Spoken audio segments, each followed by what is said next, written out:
সবার আগেই বোয়াল মাছটা আমি কেটে নিয়েছিলাম। এখন হলুদ মরিচ দিয়ে সুন্দর ভেজে নিচ্ছি। অল্প সামান্য একটু মরিচও দিয়েছিলাম যাতে মাছের ভিতরে একটু ঝাল ভাবটা ঢুকে যায় আগেই। যেহেতু ভুনা করব এর জন্য ভালোই ভেজে নিচ্ছি, কারণ এই মাছগুলো কেমন জানি একটা আষ্টে গন্ধ আসে, তাই না? যেমন বোয়াল মাছ, শোল মাছ, এই মাছগুলো একটু বেশি করে ভাজতে হয় বা একটু বেশি করে মশলা দিয়ে ভুনতে হয়। আর এই যে ডালটা আমার হয়ে গিয়েছিল, ডালটা বাগার দিলাম, একদম 5 ফোড়ন দিয়ে সুন্দর করে ডালটা বাগার দিয়েছি। সাথে কিন্তু জলপাইও দিয়েছিলাম, আসলে একদিনও ভুলি না জলপাই দিতে। আর এখানে মাছের জন্য পেঁয়াজটা লাল করে নিচ্ছিলাম, পেঁয়াজটা একদম সুন্দর করে ভাজা ভাজা করে নিয়েছি।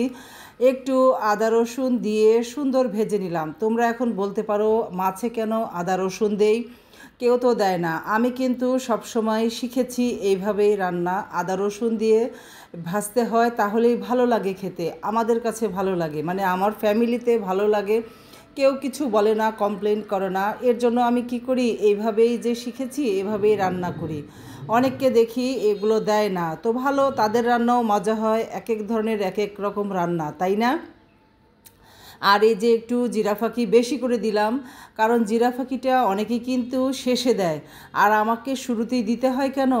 কারণ এই জিরা ফাঁকির যে স্মেলটা, এটা আবার সাহেব পছন্দ করে না। এর জন্য আমি প্রথমেই দিয়ে দিই।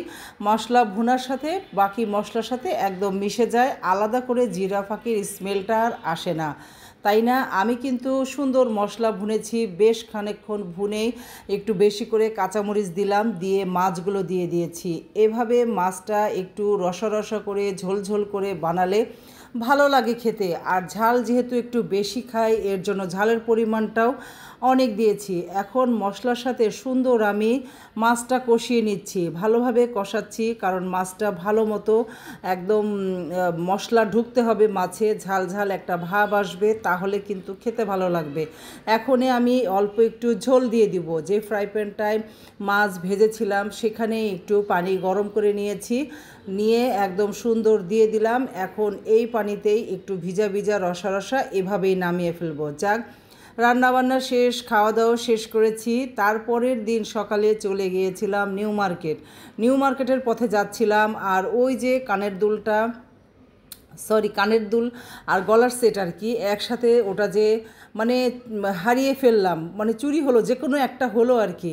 তারপরে এই যে এত ভালো লাগছে আমার এই ফুলগুলো দেখতে, কি সুন্দর হয়ে ফুটে আছে। এটা হলো ঢাকা কলেজের ভিতরে, এখানে একটু কাজ ছিল, এখানেও এসেছিলাম, এই ভিডিওটা করে নিলাম। ফুলের খুব সুন্দর ছিল। আর আসার সময় এত ঝুম বৃষ্টি ছিল, মানে এত গরমে এই বৃষ্টিটা খুবই দরকার ছিল। একদম শান্তির বৃষ্টি, এত ভালো লাগলো, পুরো সময়টা জুড়েই খুব সুন্দর এসেছিলাম। ভালো থাকবে।